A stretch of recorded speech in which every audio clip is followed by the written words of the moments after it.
what a real pleasure to be with all of you here today. Before I start, just a piece of background about myself. I am an engineer by education.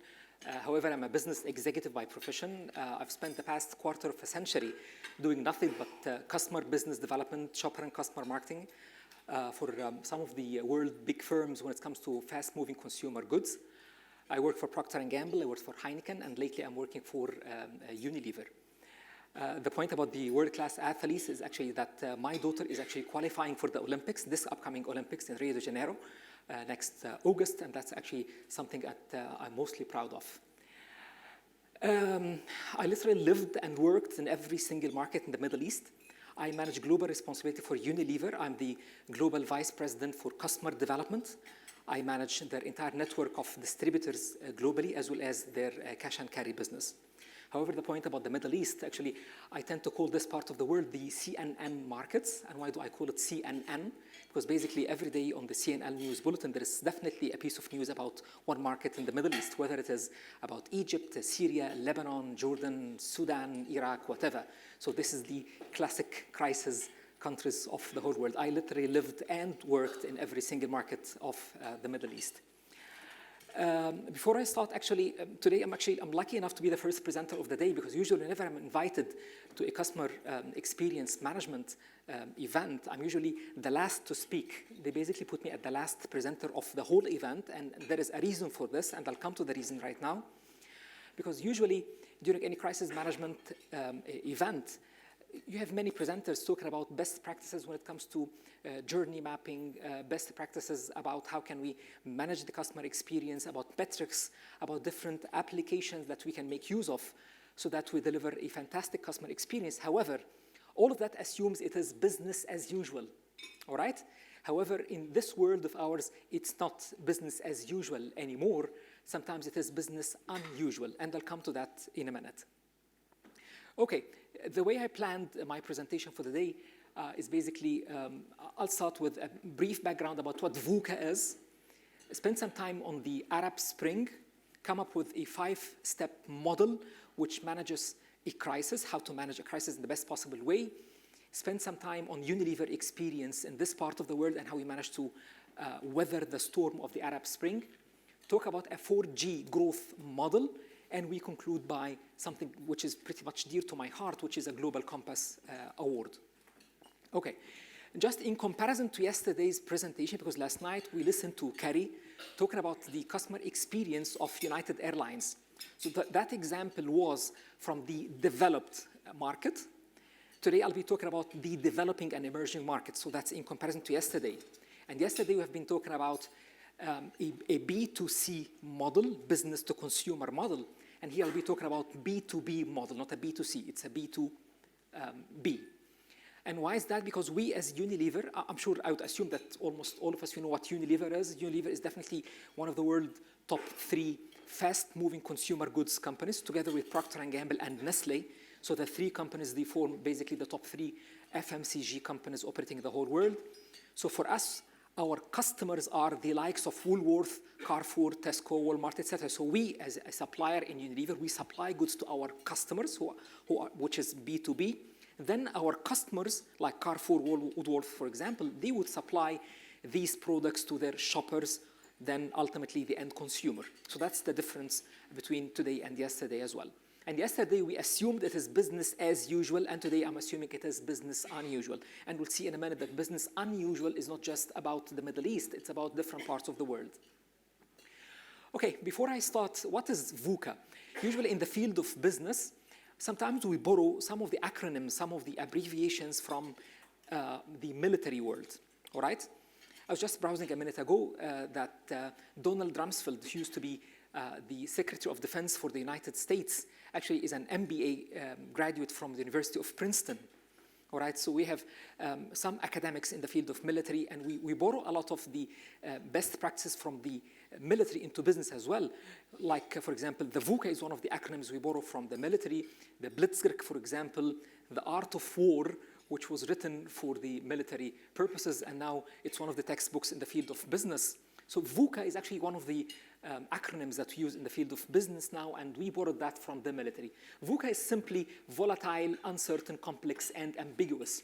And as you can see, a couple of years back, we used to associate VUCA with the Middle East, but sadly, it's not anymore, because now we see what happened in Brussels a couple of days ago, what happened in Paris a few weeks before, even the attack on the Congress, the Capitol Hill in Washington, D.C.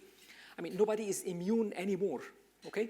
And here, whenever I'm talking about crisis or VUCA situation, it's not just associated with security, safety, social, political unrest. It can be anything that causes business interruption. So for example, it can be the underground drivers deciding to go on strike. Actually, I was in London a couple of weeks back, and that was the time when the London underground drivers decided to go on strike, and it was a total chaos. To me, that was a VUCA situation where London did not know how to handle such a situation, all right? It's very important for all of us to know that our customers will be looking up at us, okay, to see how we manage these situations.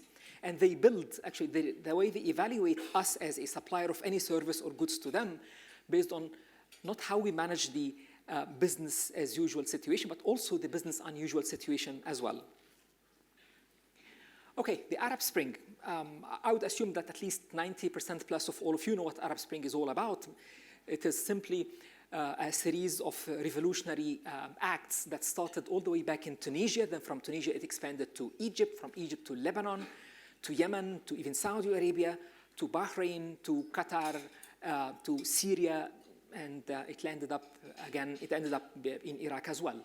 So that started like peaceful demonstrations trying to topple or oust some of the rulers of this part of the world. That's how it all started. It was pretty much peaceful. Then it evolved. It grew bigger and bigger. Here we're looking at millions of people rallying in Tahrir Square in Cairo with the objective of overthrowing the President Mubarak of Egypt. We're talking about a country that had no president, a country with no constitution, no parliament. We had a couple of governments here and there, but we never had a stable government. And here we're talking about the declaration of a state of emergency. We're talking about a country under curfew. So basically, I talk about no country, okay? No president, no constitution, no government, no parliament, state of emergency, as well as curfew. And in the middle of all of that, you are expected to deliver business.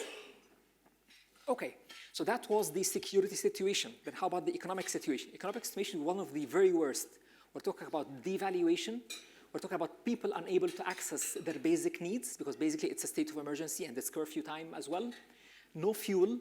All the banks are closed, are shut down. We're talking about no access to telecommunications, no internet. And we're talking about all ports going on strike, okay? I see some smiles and laughs out there because basically that was the exact situation back then in 2011, okay? I usually tell my kids that you are extremely lucky. You are born to have internet, mobile phones, and satellite TV, all right? And we're taking these things for granted, but imagine what would the situation be like if you have no internet, no mobile phones, and no satellite TVs. That was the situation back then in 2011, okay? And that's what I describe as business unusual. In the middle of all of that, you're talking about businesses with one key decision, which is stay or leave. For the majority of multinationals operating in the Middle East, and here I'm not just talking about Egypt, I'm talking about the entire Middle East, the majority of the multinationals operating there, they received phone calls, whether it is from Cincinnati for P&G, from Switzerland for Nestle, or even from UK for Unilever, which is basically instructing them exit the country. It's as simple as that, because people were pretty much concerned about the safety of their own people, the safety of their assets, and their business in general. So the decision at that time for most of the multinationals, if not all of them, was basically exit the country, forget the hell about this part of the world, we can still find our business somewhere else. So that was the decision at that time. However, for Unilever in Egypt at this point in time, the decision was no, we're gonna stay. And it was a completely local decision.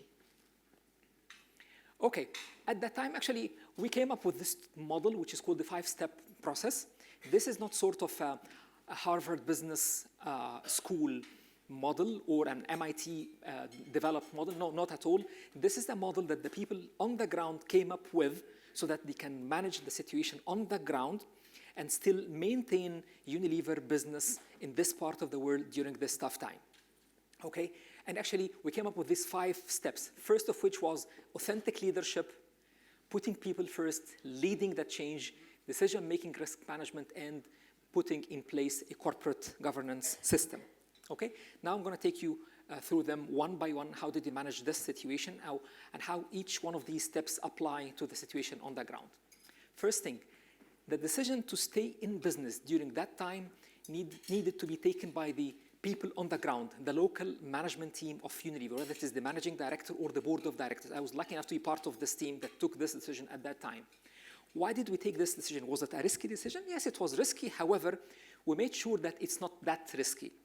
The decision to remain in business needed some authentic leadership. I know that most of us have been to many leadership training courses, and many people define leadership in a variety of ways. But the one aspect of leadership that was needed the most at crisis time is to be authentic. Authentic with yourself, authentic with your people, so that whenever you are taking a decision, it is the right decision both for the business and for the people. Because at that time, we felt that we owe this to our customers, we owe this to our consumers, and we owe this to our own families, to our own people. So that was not being business opportunistic, because as you know, almost half of the portfolio of Unilever is in food. And I'm talking about a country where food shortage was the name of the game.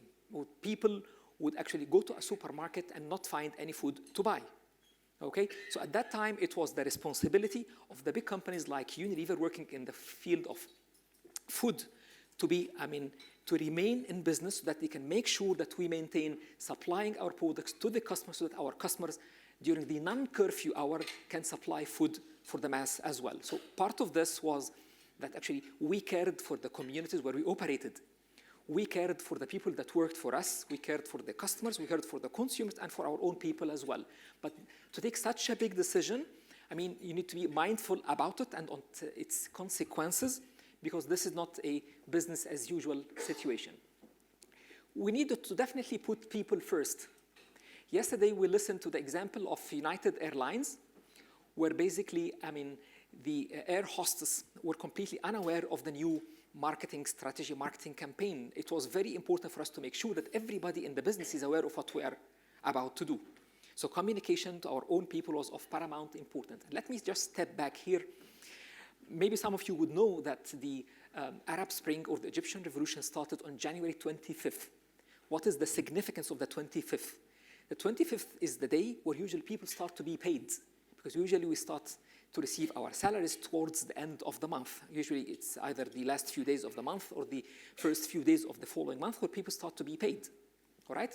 So on January 25th, there was no internet, no telecommunications, no banks. So it was completely impossible for anybody to get paid, because basically, like for all the big firms, we rely on banking to transfer the salaries of our own employees. So we're talking here about people who are unable to get their salaries because ATM was not in operation. Okay, nobody could have access to any banking service. So our biggest concern at that time was how can we pay salaries for our own people, for our own Unilever staff. And it's not just about our own people, it's about our distributor staff as well, because in that part of the world we rely on distributors to deliver our products because we sell indirectly through a distributor network. So it's not just about us. How can we pay Unilever staff their salaries? How can we pay our factory laborers their salaries? How can we pay the distributor staff salaries as well? So it was like a blitzkrieg, where actually we managed to convert the whole system from being credit-based, banking-based, into cash. All right? So at that time, we were talking about a business that was completely reliant on bank transfers into cash and bank notes. Okay? So we had to get like a big iron safe in every single branch for Unilever in Egypt, all right? And we had to convert the payment system from being on credit to be on cash. So we used to pay our suppliers in cash and collect the money from Carrefour, from Tesco, Walmart in cash as well. So we're talking about converting the whole system into cash. So now imagine if you have the cash and you want to send the money to your own people, how would you do this? Because it was curfew, it was state of emergency. Actually, we had to get someone with loads of cash on a train moving from Alexandria all the way through Delta, Cairo, all the way down until Luxor and Aswan to the south of Egypt. And actually, at every train station, we have one of our own employees waiting for him with a bodyguard to take the cash so that he can take the money and give it to the employees living across different parts of Egypt. We're talking about us supplying goods for supermarkets and not getting money in return, but getting food in return. Because at that time, food was more important than money. So we used to supply goods, like Lipton tea, for example, and get sugar, oil, flour, and rice in return. And we take this so that actually we can give it to our own factory staff, factory employees, because we wanted them to go home with food for their families rather than with money. Because sometimes even if you have money, you don't have access to food because supermarkets are shut down or they don't have any product to sell. So that's all about putting people first, making sure that they know that you are there for them, you stand for your values and principles, looking after them, taking good care of them, and you know what? Your own people would reward you massively. All right? Then if your customers start to see you behaving this way, then it gets contagious. They do the same with their own stuff, because if they see companies like Unilever in business, they get impacted, and they also remain in business. We'll talk about supermarkets get impacted by Unilever staying in business, so that they decided to open up their customers, receiving goods, being in business, supplying goods for their own shoppers as well. Okay, this is a big change that cannot be led from the back. This is a huge change that you need to be in the middle of the battlefield with your own people, making sure that they remain safe, they remain motivated, they feel secure, and you need to change the ways of doing business completely to make sure that you are delivering on customers' expectations from you. And I'll come to that again in a minute. At that time, as I was saying, there was no mobile phones. If any one of you would check his contact list on his iPhone, you'd basically find almost 100% of the numbers are mobile phones, okay? We rarely keep landline phone calls on our mobiles. So imagine the situation here where mobile networks were completely down and you had to switch from mobile phones into landlines. Actually, nobody actually had any list of all the different landlines of his or her own people. So we're talking about us getting assigned one important task, which is to collect the landline phone numbers of all the Unilever staff across the country. So we're talking about people having to list in a huge matrix of landline phone numbers where, for example, the managing director would have access to his direct reports, and the direct reports would have access to the landline of the direct reports and direct report and direct reports.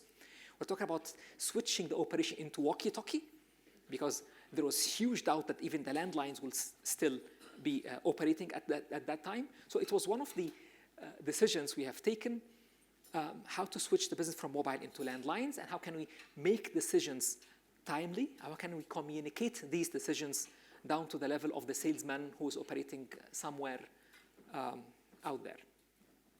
Okay. In the middle of all of that, it was extremely important to maintain good corporate governance, because even though that was a crisis situation, but it wouldn't have lasted forever, because we knew that this situation maybe is going to last for a couple of days, a couple of weeks, a couple of months, but it's very important afterwards to make sure that the fundamentals of the business are intact, okay? Because we're talking about business that was computer reliant into a business which moved from computer-based into manual invoicing, manual receipts, banknote payments, etc. So you need to have in place lots of corporate governance so that you make sure that there aren't any loose ends once the dust settles. Okay, at that time, the decision was taken by Unilever to think global and act local, not the other way around, all right? Because all the decisions were taken at the local level, okay? Nobody listened to what London has got to offer or dictate or suggest for the local Egyptian organization. It was totally local decision, and actually we managed to weather the storm big time by being local. Okay, during business as usual times, the main focus of any business is basically people and brands, okay? I remember clearly that one of the CEOs of Procter & Gamble once said, you can take all the factories, all the brands, but leave my people, and in 10 years' time, I'm going to build you another Procter & Gamble, just in 10 years, if you just kept the people. So usually the focus is on people as well as on brands, because brands is part of the company equity, all right? However, during unusual time, you need to worry about people, assets, and cash, because sometimes cash is an advantage, sometimes it is a disadvantage. So at this point in time, we needed to have cash, all right? We needed to have cash, not in our bank account, but cash as in physical cash, to be able to pay for the suppliers, to be able to pay for our own people, for distributors, to manage the whole operation. So cash was king at that time. So that's a change of mentality. I know that we don't usually think about cash that way, but for some of us who actually lived in Europe, because I was always under the impression that this is associated with this part of the world. However, remember the financial crisis in Europe. If you were in Greece, you would have difficulty accessing your own cash. People were queuing up in Europe, in Greece, just to get 100 or 150 euros per day, because simply there was no cash. So at that time, even if you have 1 million euros in your bank account, you cannot withdraw more than 100, 150 euro per day in Greece, all right? So this can happen anywhere, anytime, to anybody, and that's why it's very important to maintain the business during these tough times. Okay, during the challenging times, it's very important that you learn and reapply. You learn and reapply, because the situation is very volatile, it's very liquid. So it's very important you respond to the situation as it goes on and on and on.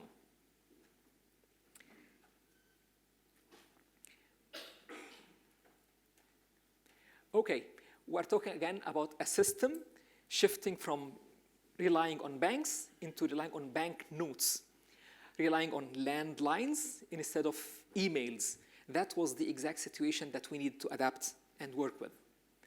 Okay, during that time as well, it's very important to realize that you are not there alone, okay? Because sometimes the enemies of the past can be the friends of the future, because at that time, we needed to coordinate with our classic competitors. So we needed to coordinate with Procter & Gamble, we needed to coordinate with Nestle, with L'Oreal, etc., to remain in business.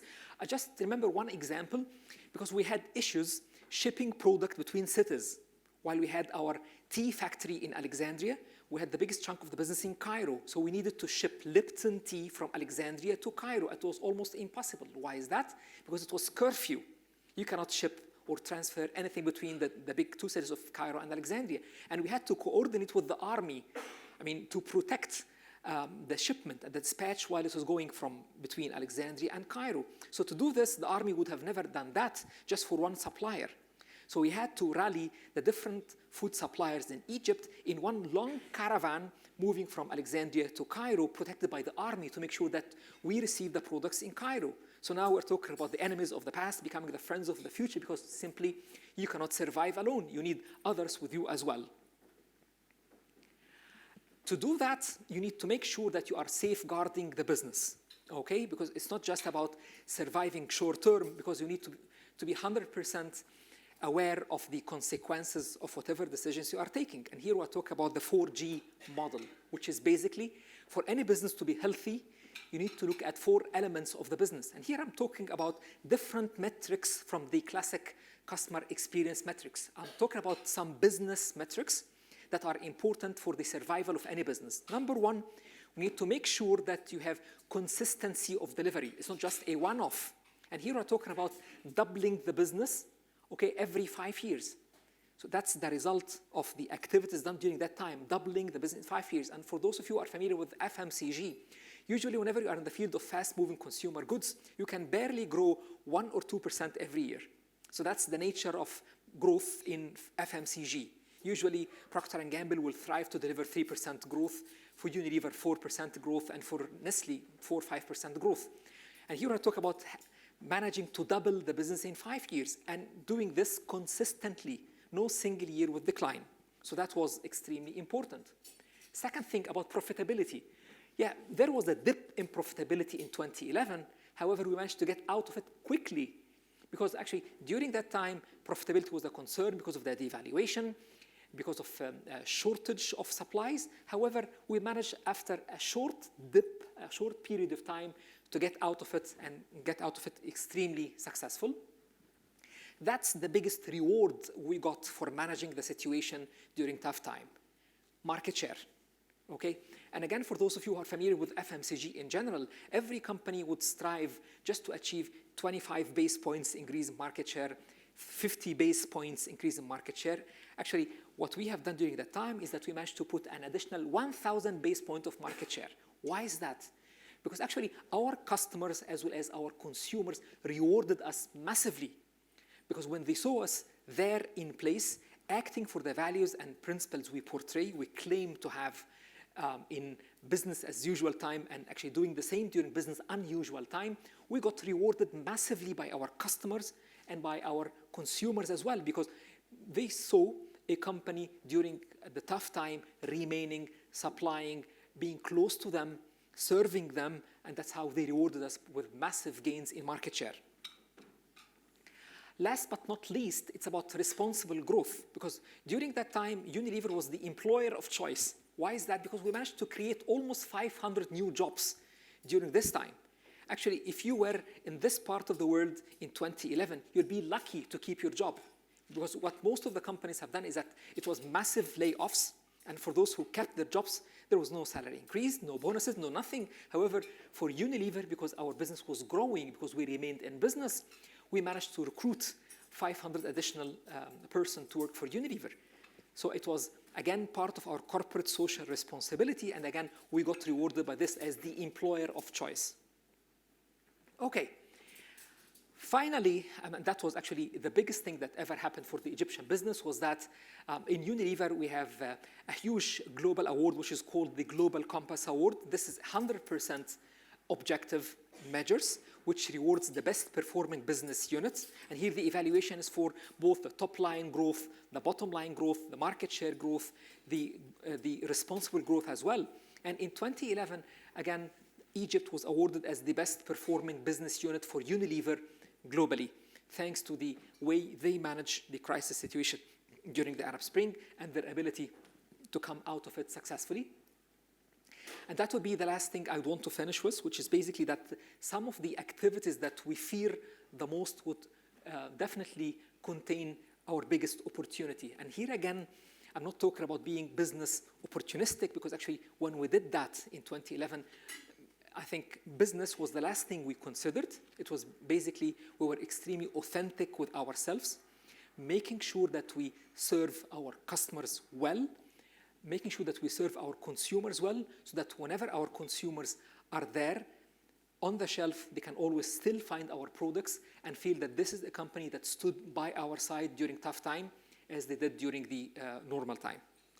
And that would conclude my presentation for today. So thank you very much.